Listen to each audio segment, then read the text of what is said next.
Spiderman brand ന്യൂയുടെ പുതിയ trailer വന്നിട്ടുണ്ട്. And it's a record breaking trailer. ഒറ്റ ദിവസം കൊണ്ട് 24 മണിക്കൂർ കൊണ്ട് 718 മില്യൺ എന്തോ വ്യൂ. അത് ഇതുവരെ ഒരു സിനിമയ്ക്കും ഒരു മീഡിയ സ്ട്രീമിനും കിട്ടിയിട്ടില്ല. I think Deadpool and wolverine ഉണ്ടായിരുന്നു മാർവലിൽ തന്നെ. അതിനായിരുന്നു ഇതിനു മുമ്പ് ഇത്രയും 300 സംതിങ് മില്യൺ അങ്ങനെ എന്തോ ഒറ്റയടിക്ക് അത്രയും വാച്ച് ടൈം വന്നു, അല്ലെങ്കിൽ അത്രയും വ്യൂസ് വന്നത്. ഈവൻ GTA 6 ട്രെയിലറിനടക്കം ഇത് ബീറ്റ് ചെയ്തു എന്ന് പറയാം. 500 മില്യൺ എന്തോ സർപ്പാസ് ചെയ്ത് ഇപ്പോൾ 700 ആയതുകൊണ്ട്. So the most hyped movie of this year എന്ന് വേണമെങ്കിൽ പറയാം. കാരണം ഞാൻ പ്രതീക്ഷിച്ചത് ഡൂംസ്ഡേക്കാണ് ഹൈപ്പ് എന്നാണ്. പക്ഷേ കണ്ടിട്ട് തോന്നുന്നത് ഇതാണ്.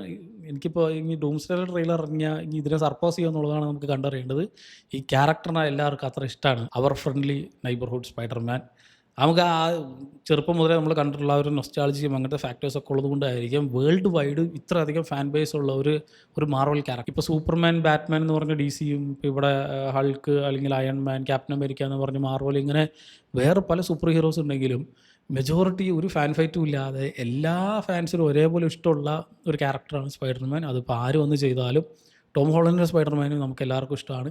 ഐ തിങ്ക് ഞാൻ ആ 3 പടത്തോടെ ഇനി ഉണ്ടാവില്ല, ഇനി കഴിഞ്ഞു, ഇനിയിപ്പോൾ അതുപോലെ വല്ല ക്യാമിയോ അപ്പിയറൻസുകൾ മാത്രം ഉപരി ചെയ്യുള്ളൂ എന്ന് വിചാരിക്കുമ്പോഴാണ് നമുക്ക് 4ാമത്തെ പടം ഒരു മാർവൽ തന്നെ അനൗൺസ് ചെയ്ത് ഇത് അടുത്തൊരു ട്രിലോളജിയുടെ ഫസ്റ്റ് പാർട്ട് എന്നൊക്കെയാണ് പറഞ്ഞിട്ടുള്ളത്.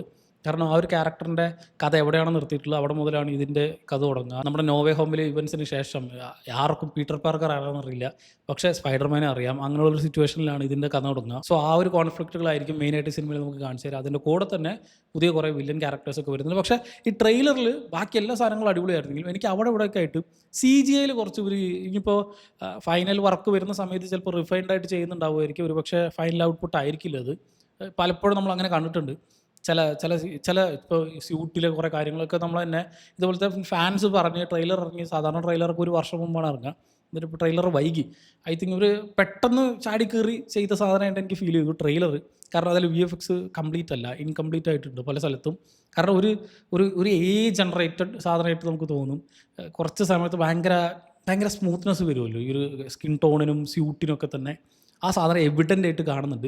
ഭയങ്കര ആർട്ടിഫിഷ്യാലിറ്റി ചില സീക്വൻസുകൾ, പ്രത്യേകിച്ച് VFX ഉള്ള പല സീക്വൻസുകളും കാണുന്നുണ്ട്. ആ കാര്യം ഒഴിച്ചാൽ ബാക്കി ഇപ്പോൾ അതിനോടൊപ്പം തന്നെ പ്രാക്ടിക്കൽ എഫക്ട്സും നന്നായിട്ട് എവിഡൻ്റ് ആയിട്ട് ഇതിൽ വർക്കായിട്ടുണ്ടെന്ന് പറയും. ഇതിൻ്റെ ഷൂട്ടിംഗ് സ്റ്റിൽസൊക്കെ നമ്മൾ വേറെ കുറേ കണ്ടിട്ടുണ്ട്. ജെയ്സീനും അതിൻ്റെ ഷൂട്ടിങ്ങൊക്കെ നമ്മൾ കുറേ ആ ഒരു ഐക്കോണിക് ആയിട്ടുള്ളൊരു പോസ്റ്റർ ഉണ്ടായിരുന്നല്ലോ, മൂപ്പരിങ്ങനെ നിൽക്കുന്ന ഒരു സാധനം, ഒരു ടാങ്കിൻ്റെ മേലെ ഈ ഫാൻസ് ഫുള്ള് ചുറ്റിനും നിൽക്കുന്നുണ്ട്. അങ്ങനത്തെ ആ സാധനങ്ങളൊക്കെ ട്രെയിലറിൽ കാണുമ്പോൾ ഭയങ്കര, ഇപ്പോൾ ഈ സ്വിങ്ങിങ് തന്നെ ഒറിജിനലായിട്ട് ചെയ്തതുകൊണ്ട് അതിനോടൊപ്പം തന്നെ മറ്റേത് ഈ സാധനം ഞാൻ ഈ പറഞ്ഞ പോലെ പ്രാക്ടിക്കൽ എഫക്ട്സ് യൂസ് ചെയ്ത് ഒറിജിനലായിട്ട് ഷൂട്ട് ചെയ്ത സാധനം ഒരു സ്ഥലത്തുള്ളപ്പോൾ മറ്റേത് ഭയങ്കര എവിഡൻ്റ് ആയിട്ട് ഇങ്ങനെ തെറിച്ച് നിൽക്കുന്നുണ്ട്, പക്ക VFXൽ ചെയ്താണെന്ന് പറഞ്ഞ്.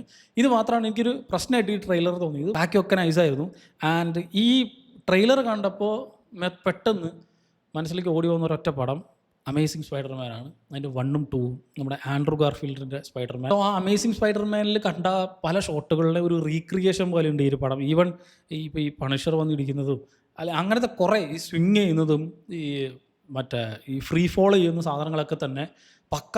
നമ്മൾ ഈ അമേസിങ് സ്പൈഡർമാൻ ശരിക്കും അതിൻ്റെ ഒരു ട്രിബ്യൂട്ട് പോലെ എനിക്ക് ഈ പടം ഫീൽ ചെയ്യുന്നുണ്ട്. ഒരു പക്ഷേ അതിൻ്റെ ട്രെയിലറിൽ കണ്ടപ്പോൾ കുറേ സാധനങ്ങൾ. ദെൻ സ്യൂട്ടിൻ്റെ ഉള്ളിൽ ടോം ഹോളണ്ടിൻ്റെ കണ്ണ് വെച്ചിട്ടുള്ള ഷോട്ടുണ്ട്, അത് പൊളിയായിരുന്നു. ആ സാധനം ഐ തിങ്ക് ഇതിനു മുമ്പ് നമ്മൾ കണ്ടിട്ടില്ല. വേറെ മറ്റേ സ്യൂട്ട് തുളച്ച് പോകുന്നതൊക്കെ കണ്ടിട്ടുണ്ടെങ്കിലും പക്ഷേ അത് ഭയങ്കര ക്രിയേറ്റീവായിട്ടൊരു ഷോട്ടായിട്ട് ഫീൽ ചെയ്തു.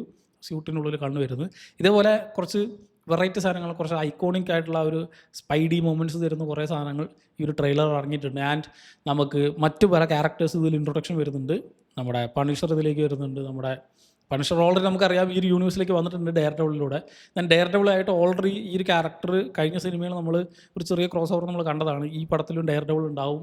ദെൻ ഈ പറയുന്ന പണിഷർ ഉണ്ടാവും. ദെൻ നമ്മുടെ പുതിയ കുറേ വില്ലൻ ക്യാരക്ടേഴ്സ്, ഒരു സെറ്റ് ഓഫ് വില്ലൻസ് നമുക്കിപ്പോൾ ഓൾറെഡി നമ്മുടെ സ്കോർപ്പിയോൺ വരും.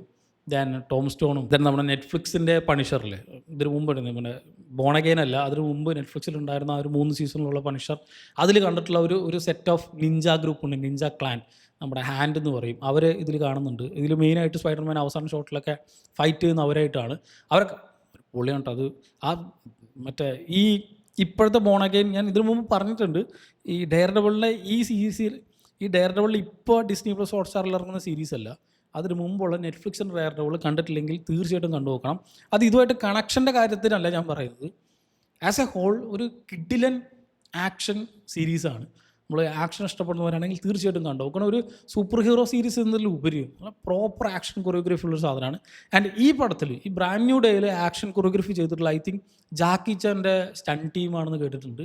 സോ അതിലും ഈ ആക്ഷനും കുറേ കൂടി പ്രാധാന്യം ഈ പടത്തിൽ ഇതിൽ കൊടുത്തിട്ടുണ്ടാവും. ഇതുപോലെ പുതിയ പുതിയ ക്യാരക്ടേഴ്സ് വരുന്നത്. ദെൻ സാഡി സിംഗ് ഇതിലേക്ക് ഇൻട്രൊഡ്യൂസ് ചെയ്യുന്നുണ്ട്, അല്ലെങ്കിൽ സാഡി സിംഗ് ഒരു ക്യാരക്ടറിനെ അവതരിപ്പിക്കുന്നുണ്ട്. ജീൻ ഗ്രേ ആണെന്നൊക്കെ പറയുന്നുണ്ട്, അറിയില്ല, അത് പക്ഷേ ഉറപ്പിച്ചിങ്ങനെ പറഞ്ഞിട്ടൊന്നുമില്ല. ദെൻ ഇതേപോലെ കുറേ ക്യാമിയോസും നമ്മുടെ ബെനഡിക്ട് കംബർബാച്ചിൻ്റെ ക്യാരക്ടർ ഒരുപക്ഷെ വരാം. നമുക്ക് ഓൾറെഡി ബ്രൂസ് ബാൻഡർ വരുന്നുണ്ട്, ഹൾക്ക്, നമ്മുടെ മാർക്ക് റൂഫലോയുടെ ക്യാരക്ടർ നമ്മൾ ട്രെയിലറിൽ കണ്ടു. ഇതിനാണ് അപ്പുറത്ത് ഇതിന് എൻ ക്രെഡിറ്റ് ഭയങ്കര ഇമ്പോർട്ടൻ്റ് ആയിരിക്കും. ഇനി വരാനിരിക്കുന്ന ഡൂംസ്ഡേ ആയിട്ട് എന്ത് കണക്ഷനാണ് അതിൽ ഈ ടോം ഹോളണ്ടിൻ്റെ ക്യാരക്ടർ വരുന്നത് നമുക്കറിയാം. സോ ഇത് എപ്പോഴാണ്, ഏത് ടൈം ലൈനിലാണ് നടക്കുന്നത് ഓൾറെഡി നമുക്കറിയാം. നമുക്കിത് പറഞ്ഞിട്ടുണ്ട് 4 വർഷം കഴിഞ്ഞിട്ടാണ്, നമ്മുടെ നോവേ ഹോം കഴിഞ്ഞ് 4 വർഷം കഴിഞ്ഞിട്ടാണ് ഈ ഒരു പടത്തിൻ്റെ കഥ നടക്കുന്നത്. സോ ഇതും ഈ വരാവുന്ന ഡൂംസ്ഡേ ആയിട്ട് എന്തൊക്കെ കണക്ഷൻ ഉണ്ട് എന്നുള്ളതും കൂടി കാണാനൊരു ആകാംക്ഷയുണ്ട്. സോ മൊത്തത്തിൽ എനിക്ക് ആ ഒരു VFXൻ്റെ കാര്യങ്ങൾ ഒഴിച്ചാൽ ബാക്കി ട്രെയിലർ കിട്ടിലിനായിട്ട് ഇഷ്ടപ്പെട്ടു. ദെൻ വേറൊന്ന്, ഇത് ഇറക്കിയിട്ടുണ്ടായിരുന്നു ഇവർ ഒറ്റ ഒരു സിംഗിൾ സെക്കൻഡോ അല്ലെങ്കിൽ 1 സെക്കൻഡോ 2 സെക്കൻഡൊക്കെ ആയിട്ട് ഓരോ മണിക്കൂറൊക്കെ ആയിട്ട് അങ്ങനെയായിരുന്നു ഇവർ ആദ്യം ഇത് പ്ലാൻ ചെയ്തിട്ടുള്ളത്. എനിക്ക് ഇതിനു മുമ്പ് ഞാൻ ഒരു ട്രെയിലർ അങ്ങനെ കണ്ടിട്ടില്ല. ടീസർ പോലെ ജസ്റ്റ് ബിറ്റ്സ് ആയിട്ട് വേൾഡിലുള്ള പല ആൾക്കാർ, പല ഫാൻസ് അവരവരുടെ പേജിൽ ഷെയർ ചെയ്യുക, അങ്ങനെ എന്തോ സെറ്റപ്പാണ്. സോ അതെനിക്ക് വലിയൊരു സുഖമായിട്ട് തോന്നിയില്ല. ഇനിയിപ്പോൾ അതിനെ പറ്റിയിട്ടൊരു ബസ് ഉണ്ടായിക്കോട്ടെ, ആൾക്കാരൊക്കെ ചർച്ച ചെയ്തോട്ടെ എന്നൊക്കെ വിചാരിച്ചിട്ടായിരിക്കും 24 മണിക്കൂറിൽ 24 പീസുകളൊക്കെ ഇറക്കിയിട്ട് അവസാനമായിരുന്നു ഈ ഒരു ഒറ്റയടിക്ക് ഒരു പക്ഷേ ഇനി അതുകൊണ്ടാണോ ഇത്രയധികം വ്യൂസ് ഇതിന് കിട്ടിയെന്നും അറിയില്ല. ഇനി ഇത് കണ്ടിട്ട് ഒരു പക്ഷേ ചിലപ്പോൾ ഇനി എല്ലാ പടത്തിനും ഇതുപോലെ ബിറ്റ്സ് ഇറക്കുന്നുണ്ടാവും. ഹൈപ്പുള്ള പടത്തിന് ഇറക്കി അങ്ങനെ ഉണ്ടാവും എന്ന് കണ്ട്. സോ ഈ പടത്തിന് സത്യം പറഞ്ഞാൽ ഇത്ര ഹൈപ്പ് ഉണ്ടെന്ന് ഞാൻ പേഴ്സണലി വിചാരിച്ചില്ല. കാരണം ഡൂംസ്ഡേ ഉള്ളത് കൊണ്ട് ഞാൻ അതിനായിരിക്കും ഏറ്റവും കൂടുതൽ എല്ലാവരും ആകാംക്ഷയോടെ കാത്തിരിക്കുന്നത്. അതിൻ്റെ ട്രെയിലറിനൊക്കെ ആയിരിക്കുന്നതാണ് ഞാൻ വിചാരിച്ചത്.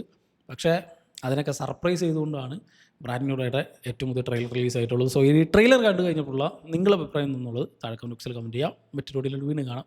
നന്ദി.